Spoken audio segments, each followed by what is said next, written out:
Warm welcome to everybody this evening on behalf of ANZCAL. I think I know some of you, and I recognise some from pictures I put up on the Find a Coach directory recently.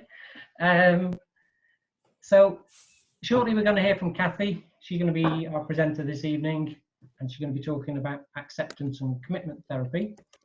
Just before we start, just a few things as regards to how tonight will run.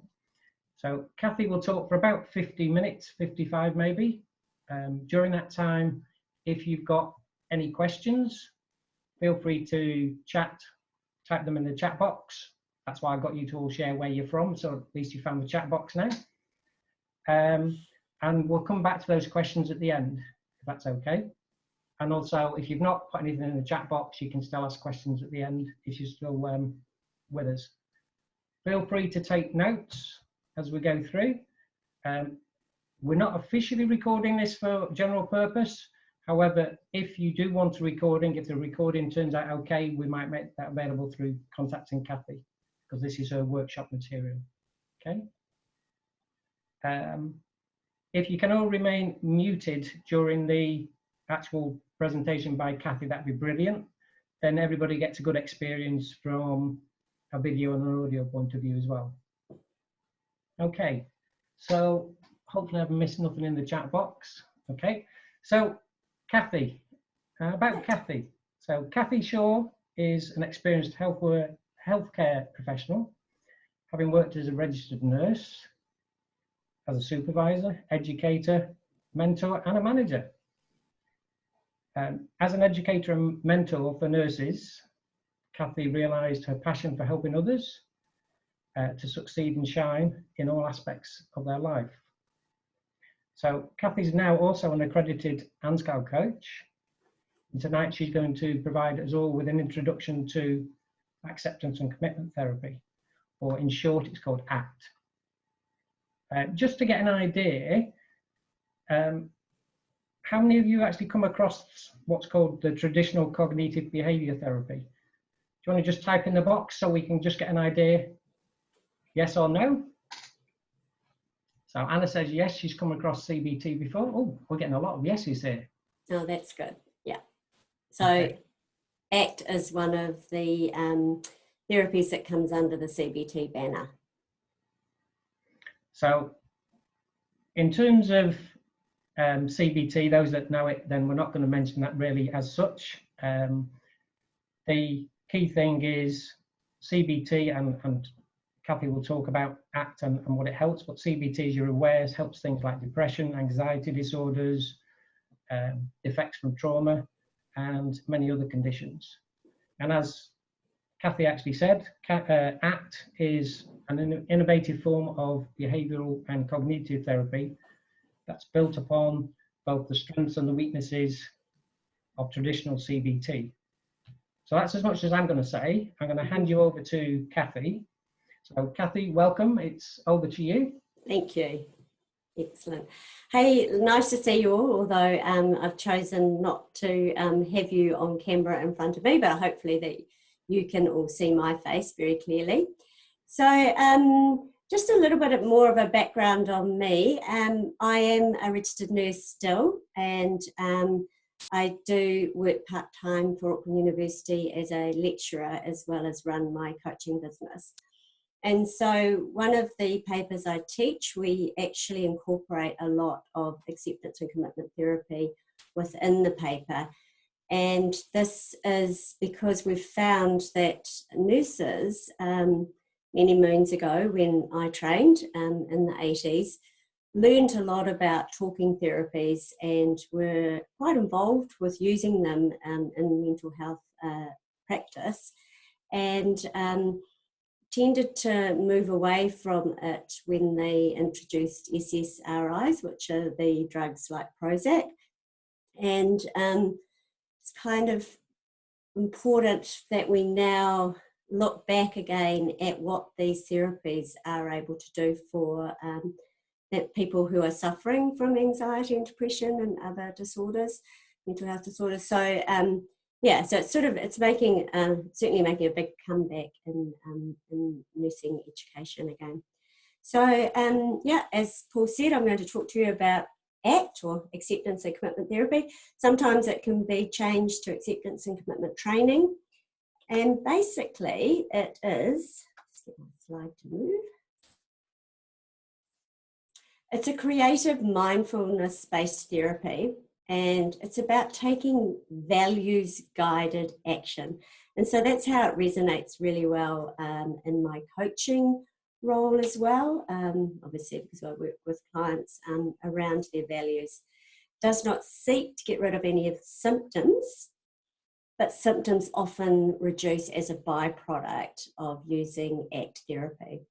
And the aim of ACT is to create a rich, full and meaningful life while accepting the pain that inevitably goes with it. And that's kind of acknowledging that we can't be happy 100% of the time, that there will be times when we have emotions that are ones like sad or angry, so that whole balance of emotions. And the goal of ACT is to increase psychological flexibility, i.e. being present, opening up and really doing what matters for you. Now, Russ Harris, who has taught me everything I know about ACT, has also written a book called The Happiness Trap that some of you may have come across or may have even read. And the myths that he talks about in that book are that happiness is the natural state for all human beings. Well, not really. If you're not happy, you're defective. To create a better life, we must get rid of negative feelings, and you should be able to control what you think and feel. Now, none of those myths actually ring true. So the ACT principle, that normal thinking processes of a healthy mind naturally create psychological suffering. If we think about all those things above, as you know, as we've been told all our lives that, you know, being happy is so important. Now I want you to try something, and I want you to not think about ice cream. So don't think about its colour, its texture and its taste. And don't think about that beautiful cone that it comes in and the lovely feeling of it on your tongue when you give it a lick, and that nice sort of aftertaste when you swallow it down your throat. Now, how did that go for you? It's pretty difficult not to think about ice cream when I'm putting all those thoughts into your head. And again, imagine someone points a gun at your head and says you must not feel afraid. And if you feel even the slightest trace of anxiety, I will shoot you. Do you think you could realistically do this? We are taught from a very, very young age that we should control our feelings. And we're told things like, don't cry, stop feeling sorry for yourself. The adults around us created that illusion that we could actually control those feelings. So if we try to get rid of feelings, thoughts, or avoid them, guess what? They just get bigger.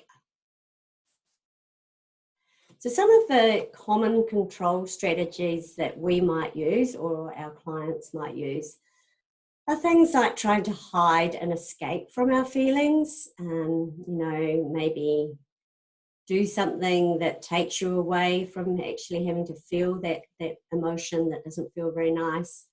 Distraction, maybe binging on Netflix for a whole day, or just numbing yourself with TVs, zoning out, numbing behaviours.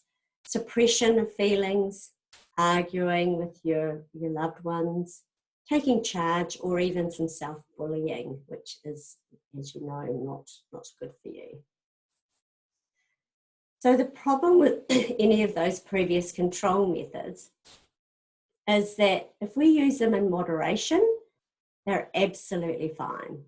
If you use them in situations where they can work, again, absolutely fine. Using them doesn't distract from doing the things that you value. So, if you like to binge occasionally on Netflix and actually have a really restful day, then I think that's perfectly fine. So we're not disputing that there's a problem with that. However, they do become problematic when they're used excessively, that you use them in situations that where they can't work. And using them stops you from actually doing the things that you value. So it takes you away from that rich, meaningful life that you are really wanting to live. So control strategies have 3 significant costs. They take up time and energy and are usually quite ineffective in the long term. We sometimes feel silly, defective, or weak-minded because the thoughts and feelings we're trying to get rid of keep coming back. And many strategies that decrease unpleasant feelings in the short term actually lower our quality of life in the long term. So really, this whole control and thinking that we're in control when we're actually suppressing our feelings is not a useful behaviour. So in a nutshell, to find happiness, we try to avoid or get rid of bad feelings. The harder we try, often the more bad feelings that we actually create. And it's important to get a sense of this for yourself and actually trust yourself. A useful exercise here, and I'll give you just a couple of minutes to do it here, is that I want you to write a list of every single thing you've tried in order to avoid or get rid of unpleasant thoughts or feelings. And see how many examples you can come up with in just a minute or so. Just give you a minute.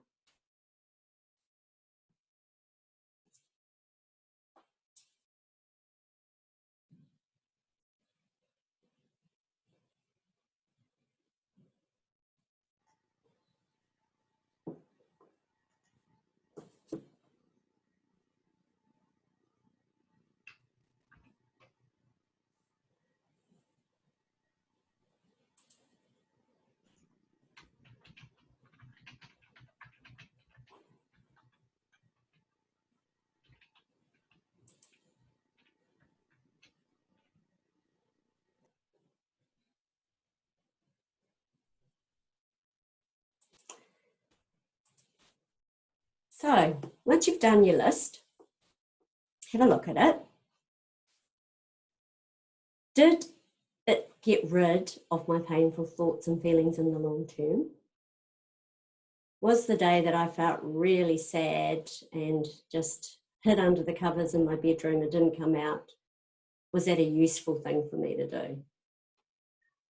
What does it cost me in terms of energy, time, money, health, relationships, and vitality?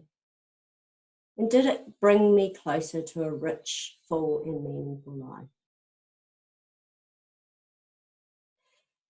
And really the whole aim of ACT is that we acknowledge that having these kinds of feelings is actually okay.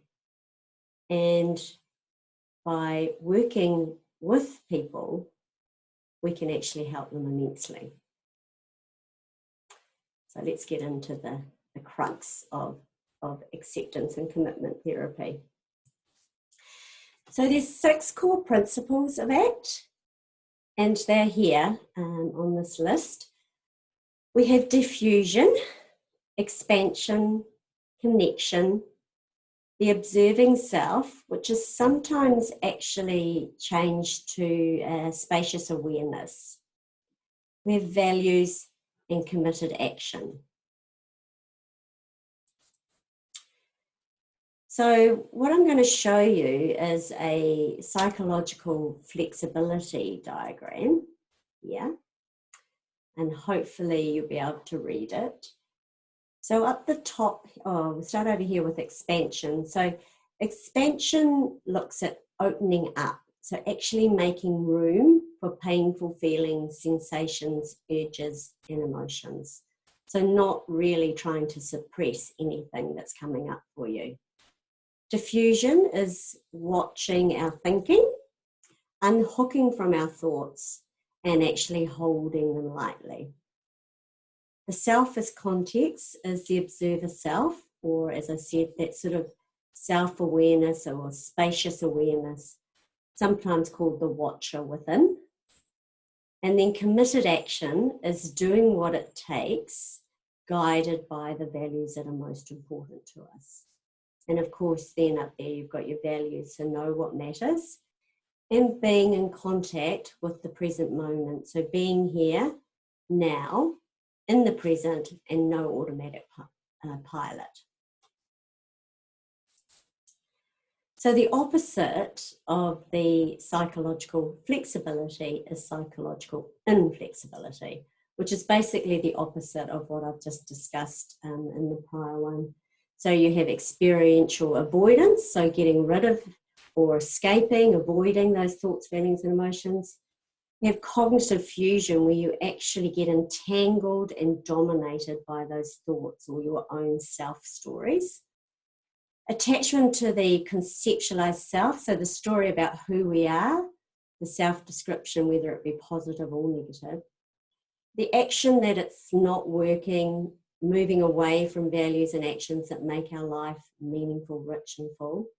And a lack of clarity and contact with our values, and that dominance of conceptualized past and future limited self-knowledge, not actually being mindfully present. So the mindfulness is a huge part of ACT. It's those first 4 things with your diffusion, expansion, connection, and the observing self. So the first 4 principles are collectively known as those mindfulness skills. So it's an awareness process. It's not thinking as such, but it's an awareness. And again, it's not trying to reduce any symptoms, but to change the person's relationship with those symptoms, so they no longer stop us from actually living our values. You become open and curious, not running or fighting if difficult. And you get flexibility of attention to direct it consciously, so becoming much more aware of where our thoughts are taking us. Waking up and connecting with ourselves. And then your mind is neither your friend nor your enemy. And I think that's quite a valuable one there to share. So, as I said, mindfulness involves that diffusion, unhooking from the thoughts that have really hooked us in. Acceptance or expansion, so making room for those thoughts. Connection with the present, and that spacious awareness of actually observing ourselves. So it's almost like someone looking in from the outside and seeing what's going on inside our heads. So we have a skills equation here. So we have the mindfulness plus the values plus the action actually equates to psychological flexibility, which is what we want for all the people we work with. However, things do get in the way with action. So a lot of the time this will be fears that the brain is conjuring up. Also, it may be related to what your priorities are at the time. And what are you willing to actually sacrifice, and what are you not willing to sacrifice? Now, fear is always such a biggie for a lot of people that I've worked with, and for a lot of people that have ACT therapy. And so here Russ Harris talks about his idea of what fear is. So fusion, you're stuck, welded or joined with those really unhelpful thoughts. You might have excessive goals, i.e. they're too big, your time frames are too small, or the need for skills or resources is just not available. You might avoid, so avoidance of discomfort, hands up if any of us like actually feeling bad, and R is the remoteness from values. Another one that I really love to use is the FEAR acronym, which is false evidence appearing real. And that's one I often use with clients as well, because really, what is fear? It's not really there, is it? Something our mind has come up with. So this little clip here is around about 7 minutes. And Russ Harris just really takes you through what fusion is. And it's quite valuable, so I'll play it in full. Scientists debate the exact figure, but there's a kind of agreement amongst evolutionary scientists that our species, Homo sapiens, appeared around about 200,000 years ago, evolving from earlier humanoid ancestors. So with the origin of Homo sapiens, the origins of what we think of as the modern human mind with its sophisticated ability to manipulate symbols, to think, basically. Now, at that point in evolutionary history, we had the same basic needs as every other higher animal on the planet: food, water, shelter, and sex.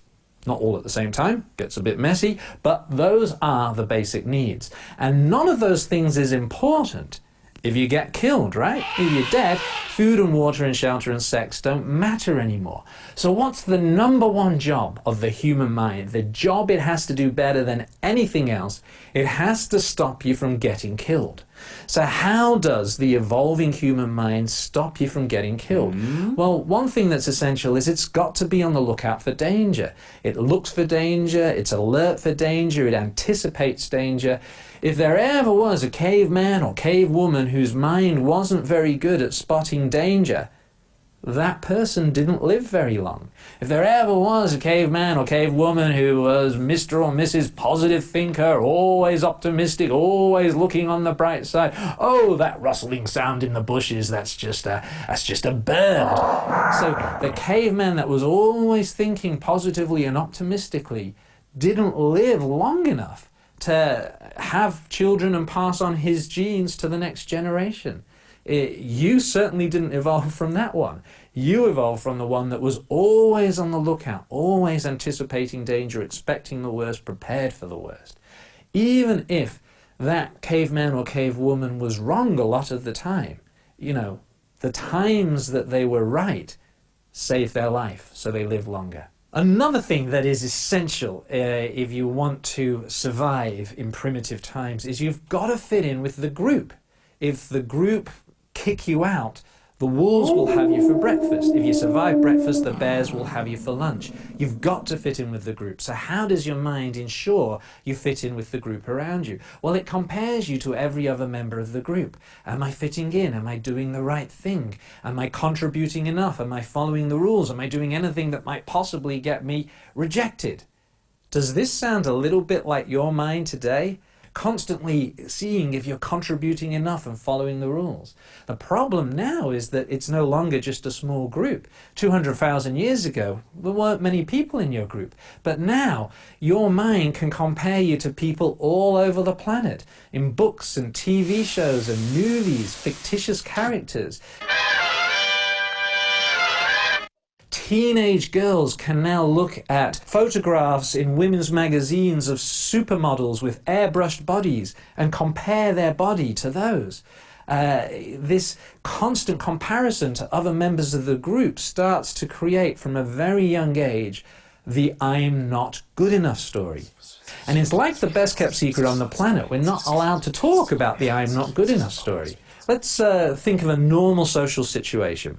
Somebody you love, a child, a partner, a parent, or a very close friend, starts telling you their version of the I'm not good enough story. Oh, I'm too fat, I'm too old, I can't cope, I'm not enough of this, I'm too much of that. What's your natural instinctive response?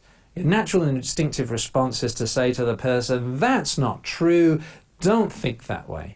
And one of the things you're going to find as we go through this course is that no one has found a way to get rid of the I'm not good enough story. We're walking around with multiple versions of this story in our head, and as you get older, you develop more of them. What we're going to do is learn how to take the power out of the I'm not good enough story so that when it shows up in your head, it doesn't control you or hold you back in life. It becomes just words that kind of pop up rather than the power that it has over you when you really get caught up in that story and let it control you and dictate your life. One more thing to consider. Going back here 200,000 years ago, if you survived a life-threatening event, and you survived that, there was a huge evolutionary advantage in replaying the event to figure out how you survived. Oh, how did I get away from that woolly mammoth? Oh, the spear went in underneath it. Well, now I know what to do next time I meet a woolly mammoth. So your mind has also evolved to replay painful events from the past. The problem is that now, after 200,000 years of evolution, we're constantly replaying painful events from the past, even when there's nothing to learn from them. You can be 80 years old replaying painful childhood memories, and you don't learn anything from it. You know, you probably had that experience where the next day you slap your head and go, oh, why did I do that? Why did I say that? And beat yourself up about it, but you don't learn from it. So our mind has evolved in such a way that it's a lot like radio doom and gloom. It broadcasts a lot of painful stuff from the past, reminds us of embarrassing, painful, sometimes quite horrible or traumatic things that have happened in the past, plays it over and over. It finds problems in the present, it looks for problems, anticipates problems, and it conjures up fear about the future, fear, anxiety, worry about the future. If there ever was a caveman or cavewoman that wasn't good at looking ahead to potential danger and threat and problems in the future, again, they didn't survive very long. To paraphrase Mark Twain, I've lived through thousands of frightening experiences in my life, and one or two of them actually happened. This is a normal human mind. This is what we need to learn how to live with and how to use more effectively. So the human mind has a bright side and a dark side. So the dark side of the human mind we've just looked at. The bright side, I think you're already familiar with, the ability to set goals, to be creative, to share love, to talk about and learn from the past, to plan and create and invent things for the future. So throughout this course, we're going to learn how to handle this double-edged sword of your mind, use it effectively for what it's good for, and handle it in a new way when it's doing the stuff that is just naturally difficult for us to live with.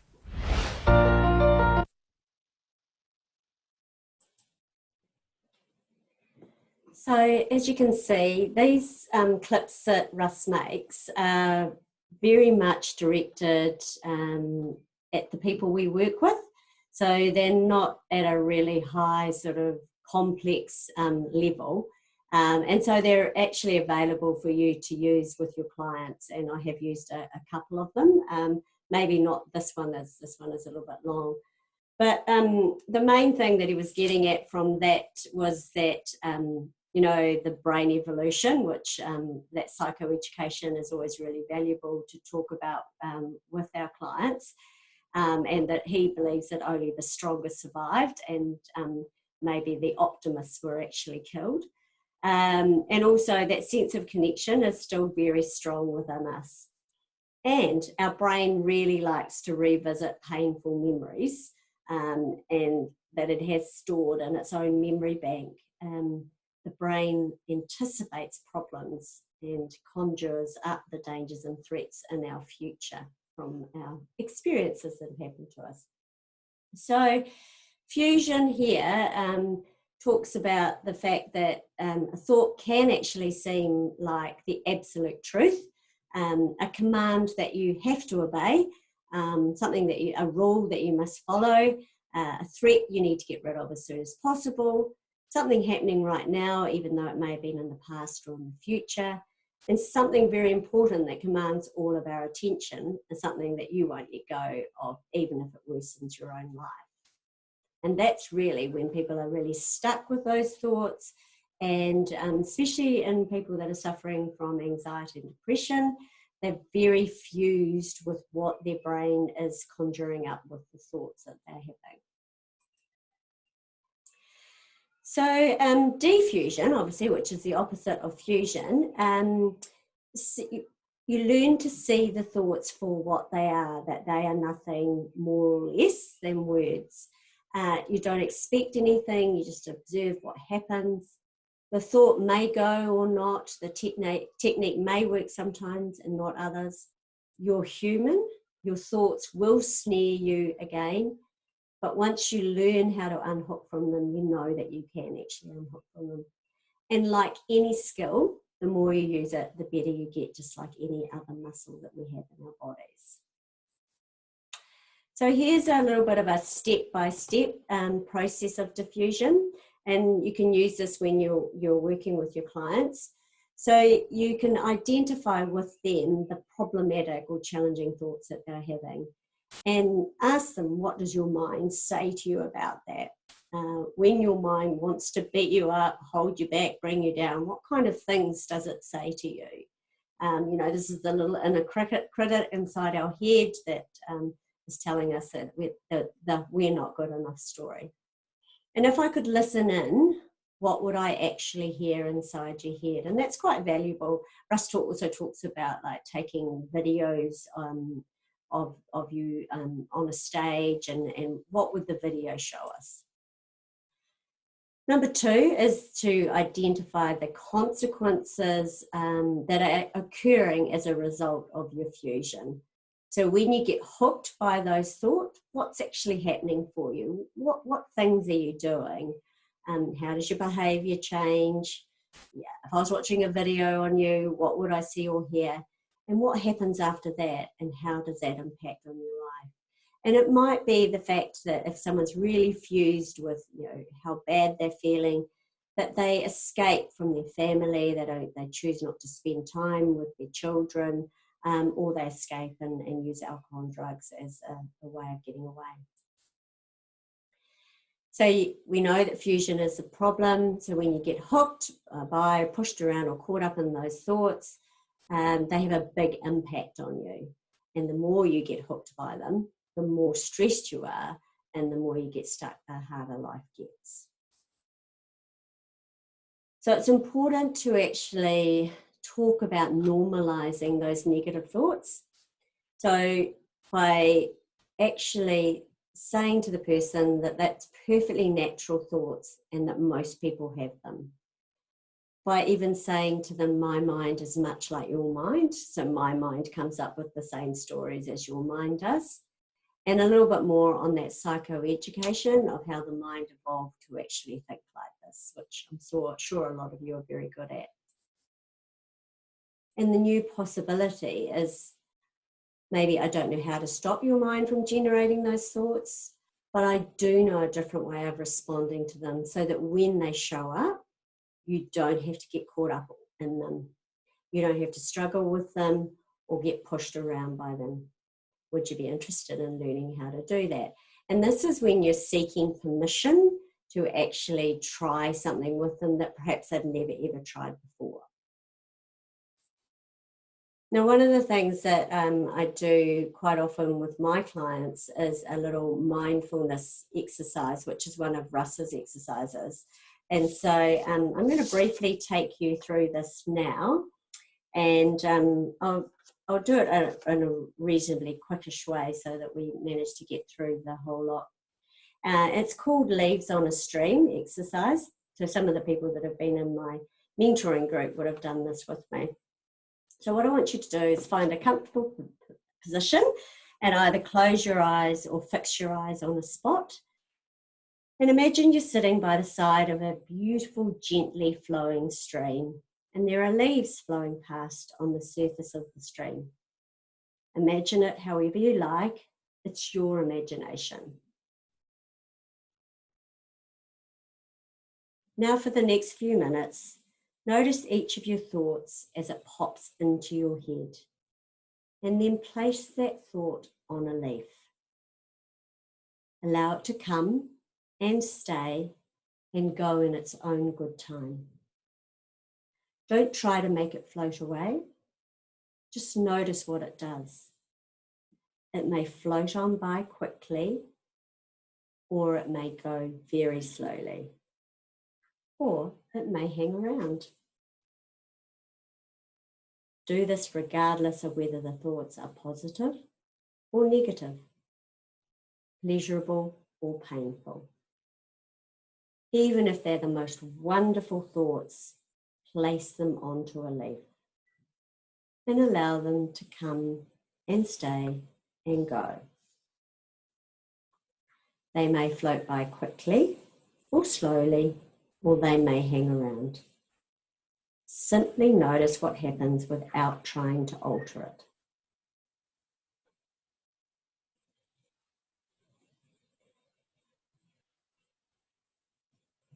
If your thoughts stop, just watch the stream. Sooner or later, your thoughts will start up again.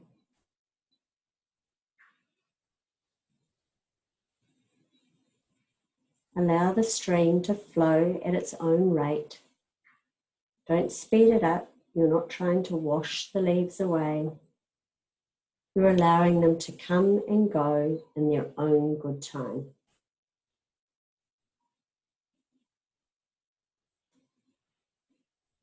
If your mind says, "This is stupid, I can't do it," place those thoughts on a leaf. If a leaf gets stuck, let it hang around. Don't force it to float away. If a difficult feeling arises, such as boredom or impatience, simply acknowledge it and say to yourself, here's a feeling of boredom, here's a feeling of impatience. Then place those words on a leaf. From time to time, your thoughts will hook you and pull you out of the exercise. So you actually lose track of what you are doing. This is normal and natural, and it will keep happening. As soon as you realize it's happened, gently acknowledge it and then start the exercise again.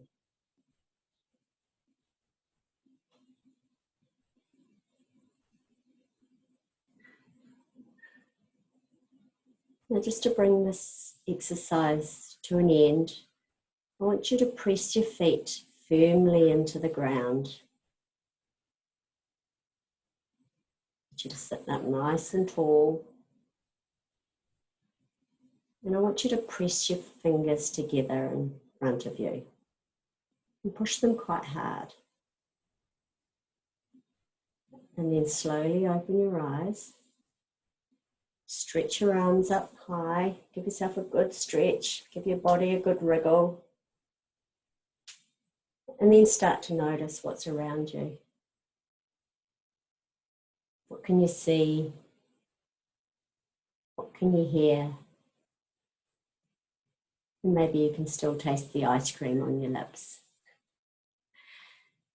So that last little part is an addition of a technique called dropping the anchor, which is another favourite for Russ Harris, and something that you can teach people to use anytime, anywhere that they are.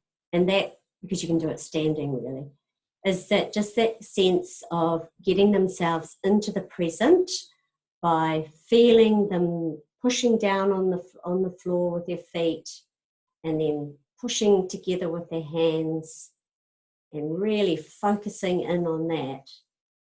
He uses an acronym for it, which is ACE. So acknowledge your thoughts and feelings, come back into your body, which is what you're doing when you're getting into that mindful state. And then at the end, you engage with the world. So that brings you back out. So, to move on to the last few of my slides. So the TRIFLEX of ACT here simply says that ACT is about opening up, being present, and doing what matters that's most important to you. So the acceptance, which is obviously the A in ACT, is actually a huge part of it, but something that you almost do towards the end once you've taught them about the fusion and the defusion. So acceptance is allowing thoughts or feelings to be there, opening up and making room for them, letting go of the struggle that people have with them, softening around them, letting them be.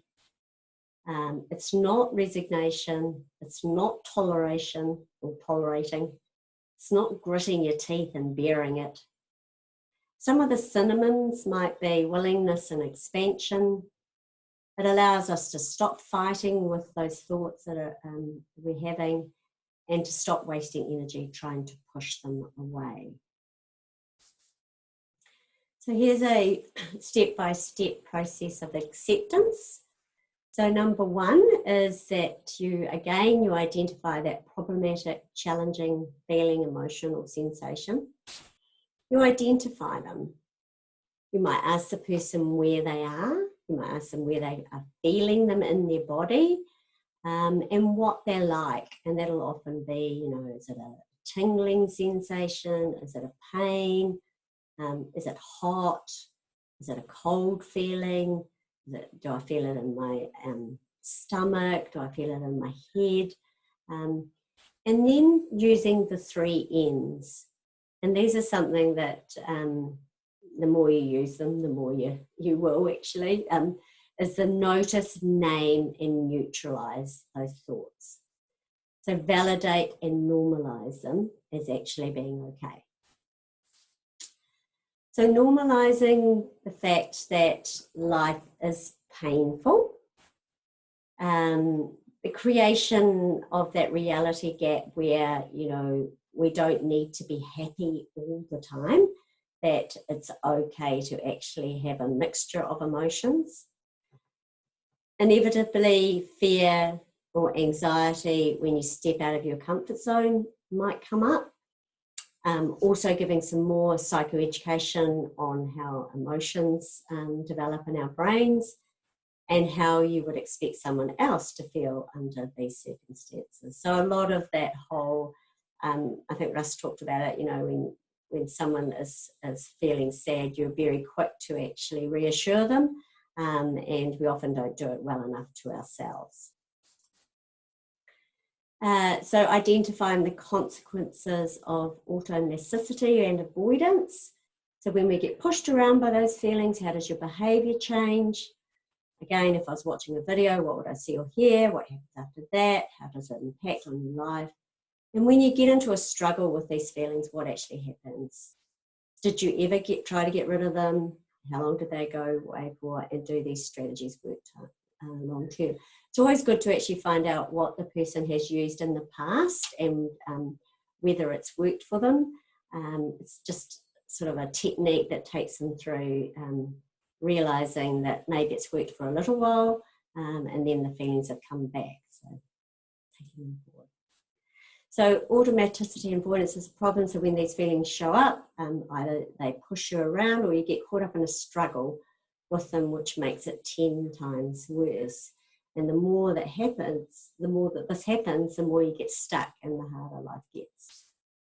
So if you looking at that new possibility again, saying, I don't know how to stop these feelings showing up because everybody has them, but I do know a different way of responding to them. Some of the common techniques that we use in ACT are things like the struggle switch, using metaphors, which you probably are all quite au fait with, breathing into it, doing things like the dropping the anchor and really doing some breath work, compassion, so actually using some self-compassion techniques, and also becoming more aware of yourself, so you're getting into that real observing self. What am I actually doing? Stepping outside of your body and looking back in. I'm just going to play you another little clip here, and this is the struggle switch.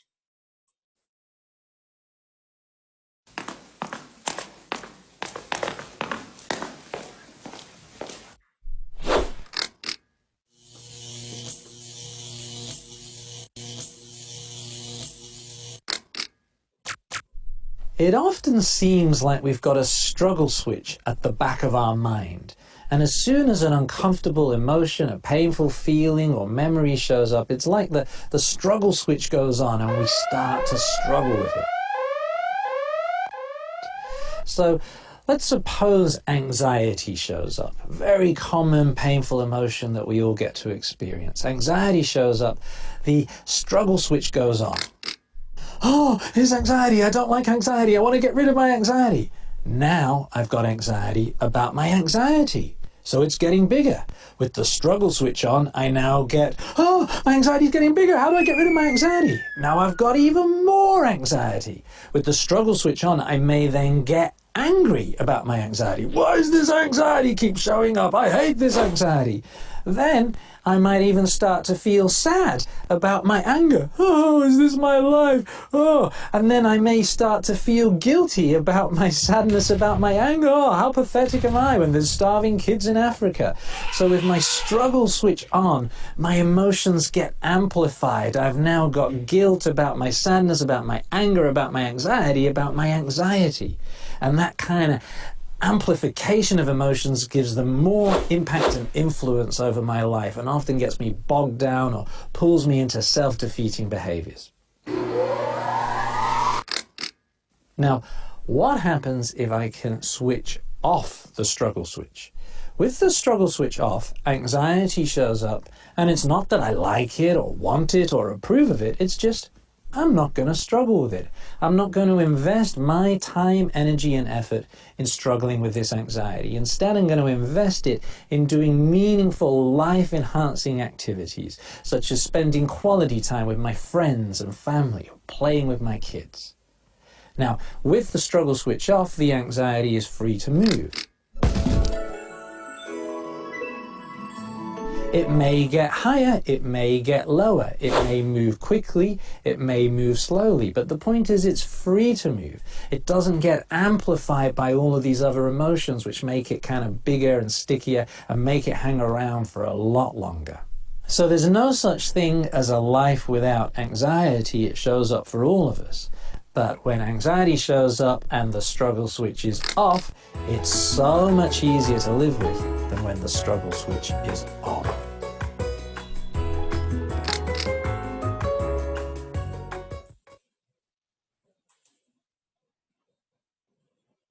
Again, so that's another nice video that you can actually use with your clients as well. So as I said, ACT is the acronym, but we can also abbreviate it to look like this, which is A is accept your thoughts and feelings and be present, C is connect with your values, and T is take effective action. And so just finishing up really, a lot of my coaching business is centred around working with healthcare professionals, and many of them actually come to see me for professional supervision, which kind of morphs into coaching as well. I use ACT in both my coaching sessions and my professional supervision. And I'm certainly, if you'd like to know more about the program that I completed, which was the ACT course online. I actually did it during lockdown. I can direct you to where to go find more about it. Here's my website address, and certainly if there's anyone that's interested in learning how to do some ACT coaching, then you're welcome to contact me as well. And I'm opening up for questions, so I'll just stop sharing that. And I'll just stop the recording.